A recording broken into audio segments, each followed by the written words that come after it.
नमस्ते अनि स्वागत छ शेयर शिक्षा नेपालमा। यदि तपाईलाई रिजलाइन एनर्जी लिमिटेडको आइपिओमा 10 किता परेको छ भने अब सबैभन्दा ठूलो प्रश्न सुरु हुन्छ। लिस्टिङमै बेच्ने, सर्किट पर्खिने कि 15-20 दिन होल्ड गर्ने? आज हामी भावनामा होइन, बजारको वास्तविक व्यवहार, डिमान्ड सप्लाई र ब्रोकर मुभमेन्टको उदाहरणसहित स्पष्ट रणनीति बुझ्नेछौँ। अब आइपिओ नतिजाले के संकेत गर्छ?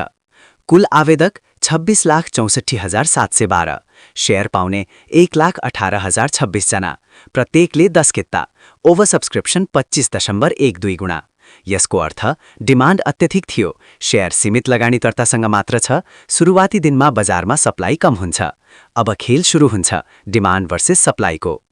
अब कम्पनीको आधार आयोजना 9.05 मेगावाट सुपर चेपे जलविद्युत आयोजना, स्थान गोर्खा र लमजुङ, उत्पादन सुरु 2080 माघ 8 देखि, रेटिङ केयर नेपाल बीबी, मध्यम वित्तीय जोखिम, बिक्री प्रबन्धक प्रभु क्यापिटल लिमिटेड। महत्त्वपूर्ण कुरा आयोजना सञ्चालनमा छ, आम्दानी सुरु भइसकेको छ, अब फोकस हुन्छ बजार व्यवहारमा। अब सुरुका 5-7 दिनमा वास्तवमा के हुन्छ? 1,18,026 जनासँग 10-10 किता छ, तर सबैले एकै दिन बेच्दैनन्। मानौ पहिलो दिन 10 जनाले बेचिदिए 100 किता, दोस्रो दिन 200 जनाले बेचिदिए 2000 किता, तेस्रो दिन 100 जनाले बेचिदिए 1000 किता, 3 दिनमा जम्मा 4000 किता मात्र। यो ठूलो जस्तो देखिए पनि कुल फ्लोटको हिसाबले अझै सामान्य नै हो। त्यसैले सुरुवाती दिनमा सानो सप्लाई आउन स्वाभाविक हो। सानो भोल्युम देखेर डराउने गल्ती नगर्नुहोस्। अब रियल ब्रोकर स्ट्र्याटेजी, असली ब्रेक कहाँ आउँछ? 10 दिनसम्म सानो 10 किता बेच्दै जाँदा एउटै ब्रोकरले 3000-4000 किता जम्मा गर्यो। त्यसैबीच प्राइस दैनिक सर्किट लाग्दै माथि गइरहेको छ। अब जब प्राइस धेरै माथि पुग्छ, त्यो ब्रोकरले एकैचोटि 800-1200 किता सेल अर्डर हाल्यो भने त्यो बेला सर्किट रोकिन्छ। अचानक भोल्युम बढ्छ, बजारमा मनोवैज्ञानिक डर सुरु हुन्छ, साना लगानीकर्ता पनि बेच्न थाल्छन्। त्यो नै वास्तविक ब्रेकिङ पोइन्ट हुन सक्छ। ध्यान दिनुहोस्, आइपिओ 10-10 कितामा बाटिएको थियो, तर फ्लोर शीटमा एकै ब्रोकरबाट 1000+ किता सेल देखियो भने त्यो संकेत हो।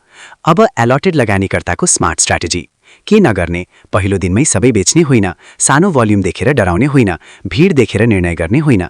के गर्ने? पहिलो 5-7 दिन हतार नगर्ने, लगातार सर्किट छ भने होल्ड गर्ने, फ्लोर शीटमा असामान्य ठूलो सेल ट्र्याक गर्ने, सर्किट रोकिन थालेपछि मात्र निर्णय लिने, 50% आंशिक बिक्री गर्ने, कहिले पनि 100% एकैचोटि नबेच्नुहोस्।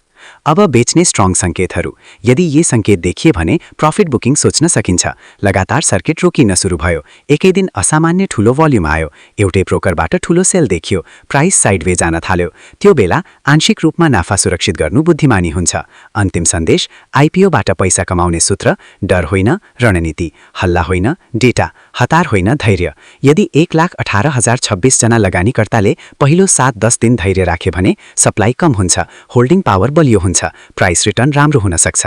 यदि तपाईलाई यो विश्लेषण उपयोगी लाग्यो भने आइपिओ परेको साथीहरूलाई अवश्य शेयर गर्नुहोस्। युट्युब, फेसबुक र टिकटकमा शेयर शिक्षा नेपाललाई फलो गर्न नबिर्सिनुहोस्। फेरि भेटौँला अर्को महत्त्वपूर्ण विश्लेषणमा। धन्यवाद। सेफ्टी नोटिस, यो सामग्री शैक्षिक उद्देश्यका लागि मात्र हो। बाइ सेल निर्णय सधैँ आफ्नै विश्लेषण र जिम्मेवारीमा गर्नुहोस्। लगानीमा जोखिम